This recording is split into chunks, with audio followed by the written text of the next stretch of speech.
Now, there's actually another piece of news I wanted to look at, actually, because this was very interesting to me as well. Someone may have actually somehow been able to dig up some news about one of the things that ArenaNet was working on, and this one you would not see that, you would not expect this, right? Check this out, guys. Right? ArenaNet was almost certainly working on some sort of project set in the Dune universe, which was cancelled around the time of the layoffs. See image and links below. Recently, while looking into some Guild Wars 2 art, I discovered a very strange logo on Luke Nalka's ex-ArenaNet artist portfolio, nalka.com, underwork from ArenaNet, the logo in question. So let's go ahead and take a look. So it's for Arrakis, right? This is the logo here for this game of some kind. It's like, okay, what is this? Like, this guy is working at ArenaNet. Like, what was he doing? What's going on there? We don't know. I've got no idea. Let's find out. So, what else have we got here? For those who aren't aware, Arrakis is the fictional planet from Dune, Frank Herbert's novels and the film that was delayed last year. This lines up with the desert imagery on that logo, alongside the 4 other additional marks on Luke's site, one which I'm fairly certain is a representation of the sandworm. And yeah, of course, guys, sandworms are actually a big feature. Now, hang on, I'm going to see if I can actually, I'm going to see if I can find this, because there was actually, yeah, here you go. So, this was actually my first experience of Dune, guys. Let me show you this, guys, right? Check this out. Okay, so, back in the day, in a lot of games, it was very traditional to leave, like, little teasers for your next product, or for your next game, in your game, right? So, after you beat Red Alert 2, it let you, watch this trailer for the next game, right? Like the next game made by the same company. And in Red Alert 2, believe it or not, it was actually a battle for Dune here, right? And at the time I was like, whoa, holy shit, this is crazy. I look at this new game, you got all these little things. I mean, look, dude, look at those graphics. Are you guys seeing those graphics? By the way, this is like the resolution. This is native res, guys. Look at that resolution. Holy shit. Look at these things going about there. Like, I don't even know what they are, to be honest. But look at them go. They're all over the place. Wow. And it's using basically the exact same UI as Red Alert 2. I love it. Beautiful, guys. Listen to the music. Yeah. Nice. And then a worm. Ooh. Yeah. Man. Dude. Westwood, they know how to hype you up, okay? Listen to that music, okay? Those tunes, dude, okay? Those tunes. I mean, what is that? Look at that selection. What is that? Okay, look what they've done here. Like, it changes from a square into like a random shape whenever you select your units. Like, that doesn't seem very practical to me. But you know what, guys? I actually never played this game, but it did look cool. I was like, whoa. That's crazy. That's like a pretty cool trailer right there for Dune. I like it, guys. I like the content, and there it is. So, you know, Dune is known to me, my friends. It is indeed known. Okay, so you got the sound going on there. Now, just curious, I did a bit of Googling, see if anything came out. I found this on Robert Curry's ex-ArenaNet artist portfolio, works by Ron under ArenaNet, Project Arrakis. Oh my god. Dude, like, seriously, I mean, like, ooh, Project Arrakis cancelled. Ooh. While developing on the, oh my god, these leaks, dude. Oh my god. While developing our new internal engine, the project benefited from early implementation of workflows and features tailored specifically to our needs. We designed systems in Unreal Engine 4 and implement with the help of tech. Here's where I developed the original version of my custom dynamic layering system and the foundations for what was to become the dynamic skin shader. Seen at the top there. Oh, dude, these fucking leaks, man. Actually insane. So you've got all these character models here, and yeah, they look pretty good, actually, right? You know, you got various character models, and dude, like, yeah, fucking Kumas, get the hell out of here, right? Like, what are you guys looking at? You got these kind of cool monsters going on over here, too. These kind of weird creatures, like this guy's got some long arms there and all that sort of thing. And this is very interesting. Very, very interesting. I mean, like, guys, I don't work in the industry, okay? I'm not in the industry. But why would you post this on your public portfolio? I am actually sad they cancelled this. Like, this would actually be really interesting. I know everyone here is really attached to the Guild Wars universe, and we're all, like, super into it. and all that sort of thing. Does it matter if it's cancelled? I mean, I guess, I mean, it doesn't matter either way, I guess. I mean, so I guess not, but it just probably doesn't say, I mean, I doubt ArenaNet is going to be happy about the fact this is getting out now, and the fact that, you know, like, what they've been working on and they blew millions of dollars on is never going to happen. I mean, they're probably not super happy that this is getting leaked, right? But yeah, there you go. There you go. But either way, very cool stuff. It looks quality as well, actually. You can actually see, like, if I mean, again, it might not necessarily look like this in-game, but if you actually look at, like, the texturing on the faces there and, you know, like, well, the skin shader that's being referred to here is trying to get, like, some, like, really realistic skin texturing, I guess, on these characters. And, well, it does that. Now, of course, it's not native in-game. This appears to be just, like, maybe in-engine or in some kind of model viewer, which it might not necessarily reflect how it would look in gameplay, but it actually does look very impressive. Pretty impressive there as well, guys, right? About that public. It's HTTPS, not HTTPS. Oh, dear, exposed. But anyway, looks impressive, looks pretty cool. It's a real shame. I'm honestly, I mean, we'll never find out what happened to it or why it got cancelled, but it would be pretty interesting, right? So there you go. That's the thing there. It looks like Arena were 100% working on some sort of Unreal Engine 4 project set in the Dune universe. Well, what's very interesting to me, actually, is what they say here. While developing our own new internal engine, like, this is very interesting to me. Like, so they were actually, I see. It wasn't supposed to be, it was just really, really bad. Okay. Well, I mean, look, you guys, make sure your password's good, right? Make sure your password's a good password. Don't get hacked out of it, guys. It's not where you want to be. It's not good. I haven't seen this been reported anywhere else as of yet. If you want further evidence, the ArenaNet cancellations and those happened in February 2019. Just days later, Funcom, another company who works at MrModius, announces an online Dune survival game. Now in the show, whoa, dude, MrModius, this man, this guy is like actual Sherlock Holmes, dude, an actual Sherlock Holmes. He's actually got anything. So, wow, it looks like then this company, Funcom, obtained the rights. So ArenaNet had the rights to make this game. And then it presumably got handed off to this company then. Yeah, the announcement comes as Legendary gears up for its already high-anticipated film adaptation of Dune, directed by critical director, filmmaker Denis Villeneuve, and featuring an all-side cast of Timothy, blah, blah, blah, blah. Oh, Josh Brolin, nice. Okay, blah, blah, blah, blah, blah. Development will begin on Funcom's Oslo studio later this year. Wow, okay. Dude, this actually really does add up. I'm not gonna lie. Like, this is some serious detecting, okay? Like, this is an actual big brain, like, digging here. This is some huge... Oh, no! Oh, no! This is insane. Who immediately moved into the Funcom to being laid off? Oh, no, that's confirmed. No, there's no way. No way. They were definitely doing it. Yeah, they were definitely doing it. That completely confirms it.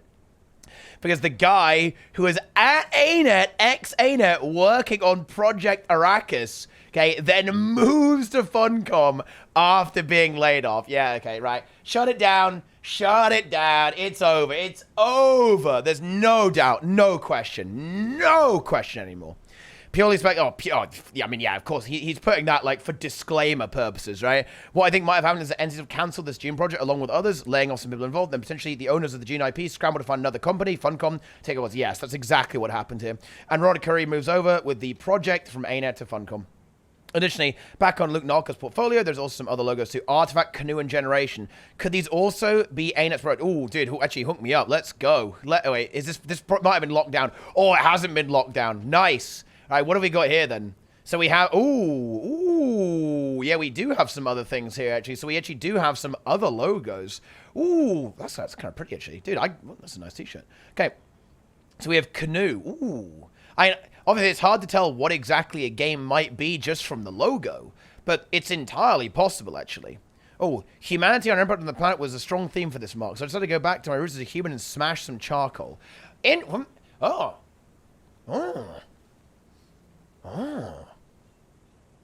Ooh. Very interesting. Very interesting. Man, I want more leaks. So, and this was green. Wow, okay. Post-apocalyptic? Are we thinking here on Generation? Some kind of environmental disaster? Then maybe? Because he's talking about the environment here. You know, humanitarian impact on the planet. Or it's some kind of crisis, like environmental crisis. Like resource struggle. Or maybe not exactly survival green. Not necessarily a survival game, but some kind of game with that kind of theme. With some kind of cataclysm. Occurring, brought about by our own self. Okay. Yep.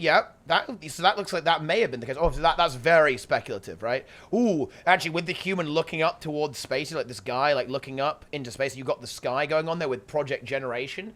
Interesting, very interesting. I wonder what that was going to be. Now, bear in mind, this may not necessarily be even ArenaNet, right? This could be a different, a personal project, like a different project entirely with another company or something like that. Like, could just be like random stuff, right? Like, it's very difficult to say what that might have been or if it was even anything associated with ArenaNet.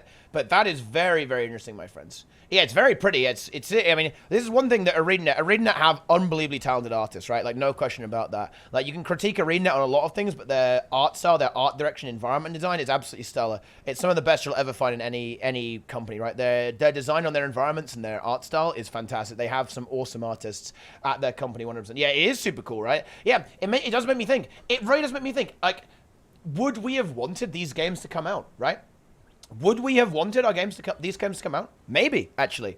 I think it is regrettable, you know. For what it's worth, I do think ArenaNet, to an extent, is actually held back by Guild Wars 2. Like, while we're on the subject, like, I'm not really going to get into some like, you've got Wooden Potatoes. If Wooden Potatoes can tell us what this canoe logo means, although, actually, wait, does it mean something? I mean, I'm seeing these arrows here. This vector field, maybe, like, wind or something like that. Something to do with, you know, like, again, almost I'm thinking, like, an environmental thing. Dude, it's sucking me. It's drawing me in, man. It's drawing me in. Okay. Okay, it could be, again, something almost like environmental there as well, guys, actually. Like, that's pretty interesting stuff there, guys. Interesting stuff. Very, very, very interesting leaks there. Hot leaks, hardcore content. But, you know, in a way, I do feel that ArenaNet is actually hamstrung by Guild Wars 2. And they aren't actually able to let their creativity and their new ideas flow because they are so held back by this Guild Wars 2 engine and having to develop this game that is very hard to maintain, is a massive gargantuan product with you know, some of the code is like 15 years old from Guild Wars 1, right? And, you know, some of the code, you know, people don't understand, they haven't worked on it for ages, like, you know, people who wrote it aren't even at the company, right? Like, it's a huge, like, mammoth, Goliath, huge, sprawling project, which is probably an absolute nightmare to maintain. And you do often wonder, like, if they actually did end up breaking free and they made something else, would they make something brilliant? That is a distinct possibility. Like, you know, that would be kind of sad if that was the case. But, you know, maybe after they do this expansion, maybe we'll see them have another go. And obviously it won't be Project Arrakis, seeing as that's now, well, probably in the hands of someone else. They probably don't have access to that IP anymore. But, you know, maybe one of these other ones they could potentially revive, or maybe even a Guild Wars 3 if they felt inclined to go in that direction. It's very, very interesting. Like, you know, I know that we shit talk ArenaNet. You know, we say, oh, well, ArenaNet, Omega, like, ArenaNet, well, yeah, oh, yeah, noob company. Like, but, you know, for what it's worth, if you look at Guild Wars 2, they have actually made a miracle game, right? There is a reason why we're still playing Guild Wars 2 and not these other games, because it actually does stand up. Like, for better or for worse, guys, like, you know, no one who plays this game would deny that there are issues with the game, but the company itself is obviously very skilled at designing games and developing games. There's no question about that, right? So would you want to see a new game from ArenaNet, a new IP? Honestly, I think that's an interesting question to ask, because I would probably say yes. I think it would be really interesting to see what they would be able to come up with, because I think they do something really, really great and really, really interesting. Like, are they being held back by Guild Wars 2? Maybe. You know, like, are they going to make more money by doing Guild Wars 2? Probably, right? Seeing as, you know, they tried to do this, and obviously it didn't work out for whatever reason, and kind of ended up imploding in on itself, and just, you know, the projects all got cancelled, which is obviously, it's not good, right? It's not where you want to be. It's not good. But, there you go, right? Current page equals 1, right? Hang on, let me go and look at it.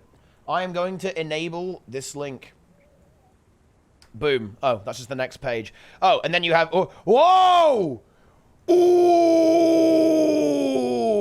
Oh, so, okay. So they were playing around with different names for Guild Wars 2, right? For Path of Fire. Or was this what they were going to call the living story? Oh, wow, that's very interesting. Okay, that's very interesting, actually. Wow, that's very interesting. Because you'll notice that there's 3 Path of Fires and 1 Legacies. Wow, okay. Dude, this is what they were going to... Yeah. Oh, whoa. Holy shit, yeah. This is what they were going to call the living story and end it with Aurene flying off. 100% that's what it was. Right? I don't think that was how they called it. I think that's what they were going to call the living story. And they were going to end it, right? And then move on to their other IPs. Because I think, look, there's 3 Path of Fires that they were playing around with different logos. And yeah, they definitely picked the best one. This one looks way better than the other ones, actually. This is easily the coolest one, like the kind of tornado thing going on there. This one almost looks like Guild War Heart of Thorns, right? It looks like the Draconic, the Herald Shield, right? Which obviously, I wonder if that's what it probably got vetoed for that exact reason. Doesn't look, oh, do you think it's the original logo? I don't think so. I think they were going to, like Icebrood Saga it, right? I think they were going to, like, try and end it with Living Story Season 4. And because, like, legacy, right? Like, what does that mean? The legacy of Kralk Katorek, which is essentially Aurene, right? Like, that you know, to an extent, she is his legacy, right? And then with that ending and, you know, Aurene flying off, becoming a new Elder Dragon, that is the legacy of Guild Wars 2. I think they were actually going to try and, yeah, they were going to, like, do, like, an extra, like, mega bonus Season 4, and that ended up, I guess, not really going in that direction. Or they were maybe going to try and do that and then go into another expansion, which was what the Icebrood Saga was maybe supposed to be before they changed their mind, and then that became Living Story after that, and that's why things got a bit weird and things got a bit scuffed. Wow, that is very interesting. Wow. It's fascinating stuff, my friends. Fascinating stuff indeed. Yeah, Legacy of Glint, Legacy of Kralk Katorek, kind of the same kind of meme going on there. Ooh. Oh, is this page 2? Is this the Heart of Thorns one? Oh, yeah, it is. Yeah. Whoa. Oh, dude, these are great assets, actually. Holy shit. I'm taking those. Ah, okay. So was this like some designs for mastery points then? I guess it was like a design for a mastery point or maybe a design for a skill point even. Oh, it does look good, doesn't it? Ooh. Oh, leaks. Leaks. Wow, look at that. How the mastery UI used to look. You got, look, the hero panels even got like different icons on it and stuff like that. How about that? That's kind of interesting. Wait, how? Ooh, dude, these leaks are insane. I love leaks, my friends. I love leaks. Oh, what is this, actually? What are all these? Like some different iterations of how the UI was going to look? I guess, with different iterations on how, like, some of the old UI was going to look. Maybe they're thinking about changing. Oh, old character. Oh, wow. Old character selection ideas here. So they actually ended up going with this one instead of having, like, all the characters, like, standing there. They could, like, you go select them. I wonder why they went for this. Like, because honestly, like, I feel like this is actually one of the most annoying things about Guild Wars 2, actually, is the way that the character select is like this. So it's kind of annoying to find the one you want sometimes instead of, like, being able to, like, select it from a crowd. Huh, that's interesting. Okay, and then we have, shared, okay, you got a few icons there, you get your shared inventory slot there, like with the ArenaNet bag, you got some cool icons going down there. Ranked arena. Your opponent has chosen to enter a ranked arena. Do you accept the ranked arena? Ooh, and then you get, oh, wow. You can even see, like, some interesting design aspects of how they actually do it. Like, with the way they're actually looking at this stuff. Like, with, the way they kind of put together all the little icons. And then, like, wow, okay. Wow, dude, why don't you tell me about this? This is great. Some insight. Ooh, so you actually... Oh, then this is how Stronghold UI has been done. They were going to have it, like, layered, so it would, like, everyone you would break the gate. Oh, that's interesting, actually. So you would break the gate, then it would unleash the Lord, right? It would show the gate. It would show the gate that's being worked on, then the gate that's being worked on, then finally the Lord helps it. And then you can see the different concepts of that, too. Wow. Like content. Leak content is here. Ah. Party and team integrity cases. Oh, I see. So what happened? Oh, this is like their logic on what happens if someone leaves, someone declines, someone disconnects, right? Okay. Yeah, that's pretty interesting. And then they, like, what do you do? Like, what dialogue do you show? Like, what information do you show the player? When that happens, how does the server handle that, right? Okay. Yeah. Interesting. Okay, can we do more? Let's see. Page 3. How far? Wait. This is maybe not quite the same thing. Oh, okay. Well, never mind then. This is now something else entirely. What the fuck is this? What the fuck is this? Oh, well, okay. Ah, wow. Fun stuff here, guys. Fun stuff. Fun gaming. And you have some other games here. I mean, we might be getting a little bit where it's not related at this stage anymore, guys. It may no longer be related. Ooh, Gollum. Though this is actually like a Lord of the Rings game, then I presume, right? Because this, I mean, you can even see like the Gollum character over here in like terrain where Gollum has been known to kind of roam around there. Oh man, Very interesting stuff, guys. ArenaNet has Lord of the Rings, right? Well, this may have been at a different company, because this guy probably didn't only work at ArenaNet, right?